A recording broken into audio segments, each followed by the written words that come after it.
The story of the Dominion Federation of Chinese Commercial Growers began in, it originally began in 1867 when Chinese started growing vegetables commercially. So China had been growing vegetables for a very long time, and Chinese dominated the green leaf growing. They grew approximately 80% of the green leaf vegetables in New Zealand, which left the Europeans to grow potatoes and turnips.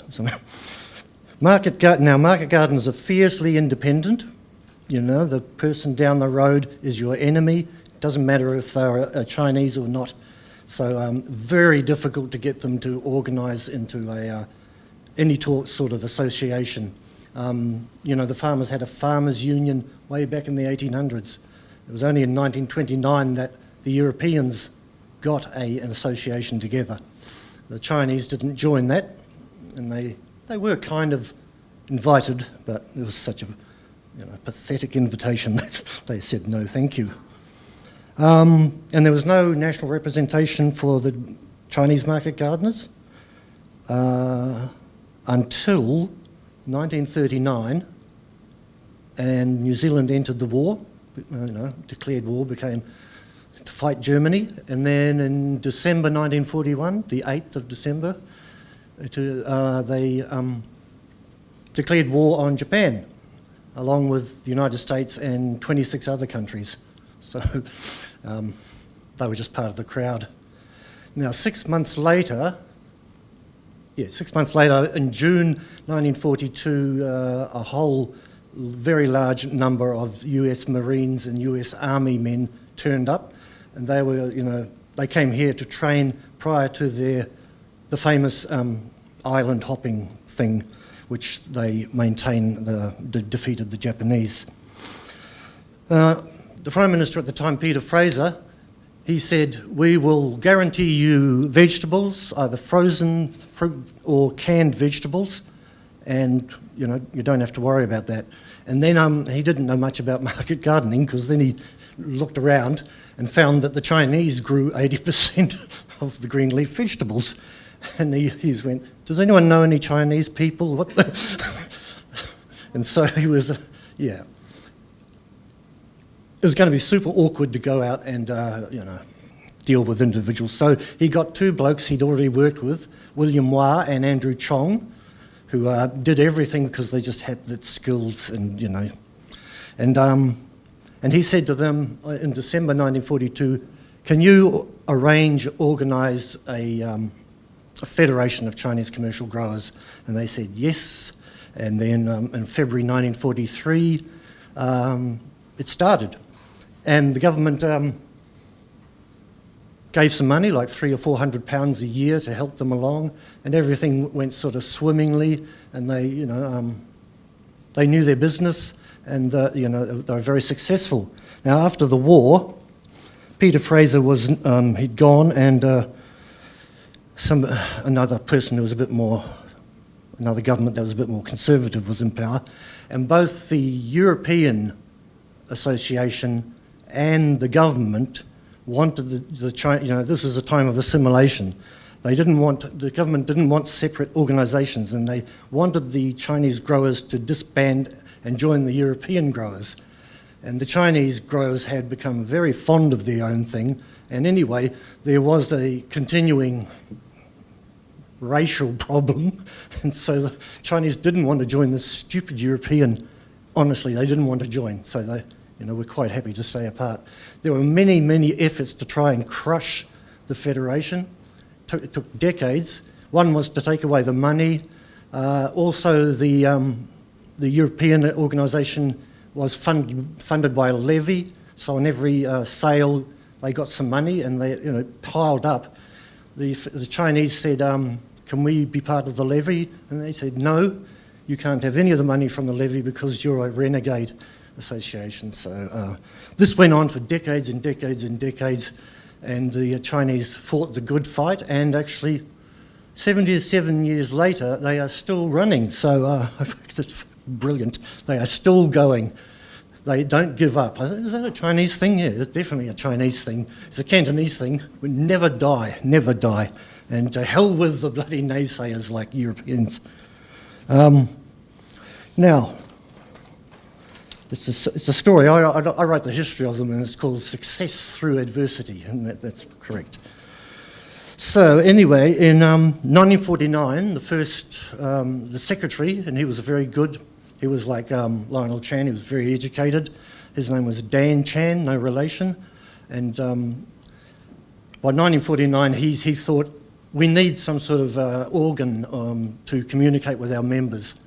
And so how about we have a journal, a monthly journal? And they said, that's a good idea, you go away and do it. So for the next 3 years, something like 2 or 3 years, the journal came out, and he and another guy had to laboriously write out every single character. The whole thing was written and then put on a Gestetner and then stapled and sent out to all the places. So it was a lot of work. And so 3 years later, Dan Chan sort of went, how about we get some type, some Chinese type, and then it won't be so much work for us, and the journal will look beautiful. And so he brought that out at the AGM of 1951, and they agreed, and they said, send somebody to Hong Kong and to buy a good type for this journal. And so they did, and it cost £4,000, which in 1951. That's a fortune. I mean, that year, the income of the Federation was £1,700. So this is massive, 4,000. But, in April 1952, they announced they had found the type, and then it was brought over, and in August 1952, the first issue came out that was with the new type, and it looked beautiful. It really did look beautiful, and it continued to look beautiful right until the journal folded due to lack of money in 1972. It was a free journal. It didn't cost anything, and I don't know. There are reasons. Lionel Chan wrote a very poignant editorial in English as well as Chinese. On the last issue, he was kind of crushed that this thing had ended, and I can see why, because it wasn't just a journal for growers talking about spray or seeds. It was a real journal for the whole of the Chinese New Zealand. Well, it had talked about news and opinions about stuff both overseas, Taiwan, People's Republic, all sorts of things. It had puzzles, and for a while it had Chinese language lessons, which were written by a guy who was at the Chinese consulate, because that was for Cantonese language maintenance for the kids on market gardeners who had no chance to go to a Chinese language school.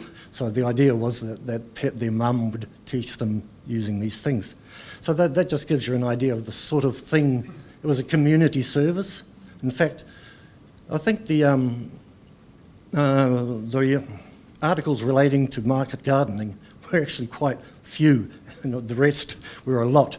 And in fact, they spoke so much about overseas stuff that in 1966, the Minister of Agriculture, who could read Chinese, of course, he went to the AGM and said, "We've found that your articles, that there's too many articles about overseas things. You're in New Zealand. Can you please confine your articles to New Zealand?" Which was actually a really good thing, because from 66 on, everything was about New Zealand. And they had historical things like, they'd, talk about people from the past. And it's brilliant. It's brilliant. Unfortunately, many of us cannot read it. And one other thing that happened is that there were 3 editors. There was Dan Chan, and he, all right, I'm just getting to the end. The end is in sight. Dan Chan, the original guy, he resigned in 1955 because his family had come over and he needed to make money, so he started a fish and chip shop. And there was this guy, Charlie Sheck, took over for 5 years, And then he resigned because he said he was too old and it was too stressful. So Lionel Chan came along, and he was the last one from 61 to 72, and he was really good. And then in 1967, and we don't know why just at the moment, but we might find out, he decided to publish these amusing and beautiful and what have you. We'll find out what they are exactly, these set of poems. And yeah, the journal came to an end in 1972, and that's the end of that story.